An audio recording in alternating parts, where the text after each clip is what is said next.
Civic action programme के तहत हमारी लिस्ट ऑफ एक्टिविटीज़ होती हैं जिनमें हम अपना योगदान जो है समाज के प्रति या माशरे के प्रति दे सकते हैं। डीआईजी उधमपुर रियासी रेंज रहीस मोहम्मद बट जी आज रियासी के डिस्ट्रिक्ट पुलिस लाइंस में पहुंचे। यहां पर सिविक एक्शन प्रोग्राम के तहत एक कार्यक्रम का आयोजन किया गया था। इस कार्यक्रम में व्हीलचेयर्स जो हैं वो जिला रियासी के दिव्यांगों को बांटी गई है। इसके साथ ही डेस्क जो है वो सरकारी स्कूलों को दिए गए हैं।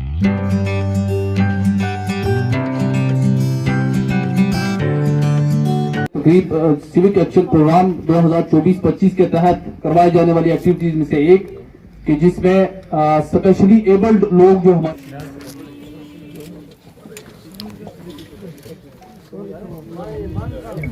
एक दो बंदा और आ जाओ उठाने के लिए।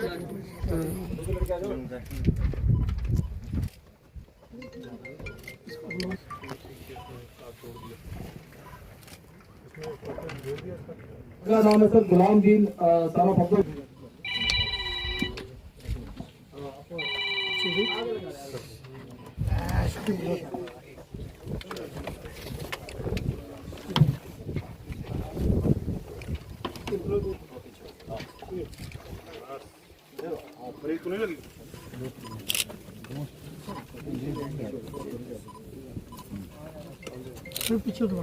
सर इस में अगला नाम है श्याम सिंह सन ऑफ तेज राम। कार्यक्रम के बाद मीडिया से बातचीत करते हुए डीआईजी उधमपुर रियासी रेंज रहीस मोहम्मद बट जी ने क्या कुछ कहा, आइए सुनते हैं। देखिए, सिविक एक्शन प्रोग्राम के तहत हमारी लिस्ट ऑफ एक्टिविटीज़ होती हैं जिनमें हम अपना योगदान जो है समाज के प्रति या माशरे के प्रति दे सकते हैं।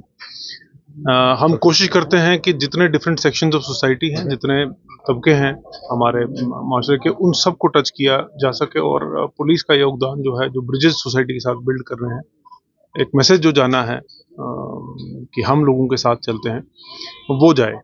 तो उसके तहत ऐसा नॉर्मली सीएपी को जो एक स्पोर्ट्स में ज़्यादा माना जाता है कि स्पोर्ट्स के साथ इसका ज़्यादा कनेक्शन है, बट इससे पहले भी कई बार हमने कुछ सिविल एक्शन मतलब सिविल टाइप के प्रोग्राम जो हैं वो भी कवर किए हैं। कहीं कहीं पे हम जैसे स्कूल्स में कंप्यूटर्स दे देते हैं या बस स्टैंड के पास कहीं बाथरूम भी बना सकते हैं या कोई और पब्लिक सुविधा हो उसका प्रबंध कर सकते हैं या कोई वाटर फिल्ट्रेशन का प्लांट लगा सकते हैं।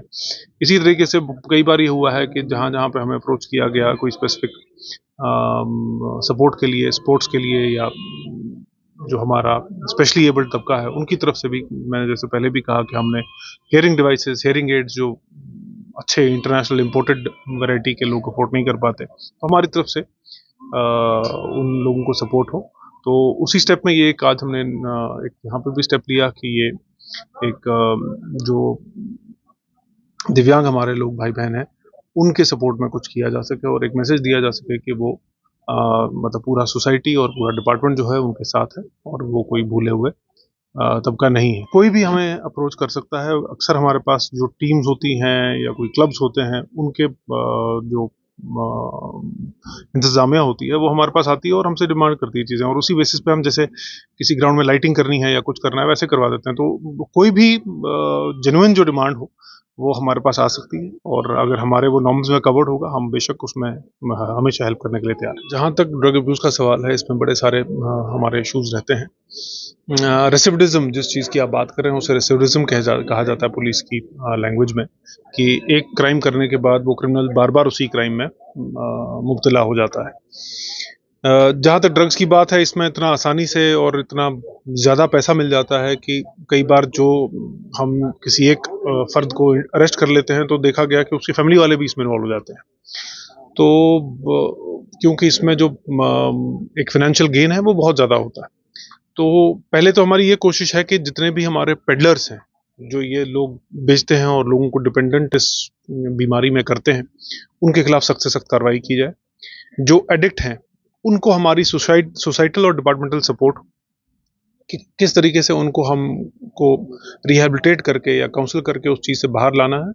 और रिहेबिलिटेशन वाला पार्ट जो है वो फोकस में ज़्यादा आना चाहिए, बिकॉज कल को अगर एक पेडलर है वो भी सुधर जाता है और उसको व्यवसाय या उसको कोई ऐसा एम्प्लॉयमेंट का एवेन्यू वापस नहीं मिल पाता जिसमें कि वो एक हलाल की रोज़ी कमा पाए, तो फिर वो वापस इसमें मुब्तला होने का चांस उसका बढ़ जाता है। इनिशिएटिव्स लेने के बाद ही हम कह सकते हैं कि डिडक्शन हो, काउंसलिंग हो, रिहेबिलिटेशन हो और फिर उसको एक अल्टरनेटिव भी दिया जाए, तब जाके हम कहेंगे कि हम इस सब चीज़ों से लोगों को दूर रख सकते हैं। अलबत्ता इसमें यह है कि हमने देखा है कि पहले जैसे कि कमर्शियल क्वांटिटीज़ जिसको हम कहते हैं कि बड़ी क्वांटिटी में कई बार हमारी खेप मिल जाती थी 10 किलो, 20 किलो, 100 किलो, 300 किलो की, तो इस टाइप की रिकवरीज होती थी। वो कहीं ना कहीं जो पुलिस का एक्शन रहा है उसकी वजह से हमें दिखता है कि थोड़ी सी उसमें कमी आई है। छोटी छोटी जो रिकवरीज हैं वो ज़्यादा हो रही हैं और जो पेडलर्स हैं वो भी थोड़े से शातिर हो गए हैं। वो अपनी रिकवरी कम करना चाहते हैं क्योंकि उससे फिर केस भी थोड़ा सा उनको लगता है कि कोर्ट में थोड़ी आसानी रहेगी बेल होने में और बाकी सब चीज़ें, और इसको छुपा के ले जाने में या बेचने में भी आसानी रहती है। सतर्क है, इस सब पे हमारी नज़र है और हम सख्त से सख्त कार्रवाई करेंगे उन लोगों के खिलाफ जो पेडलर्स हैं।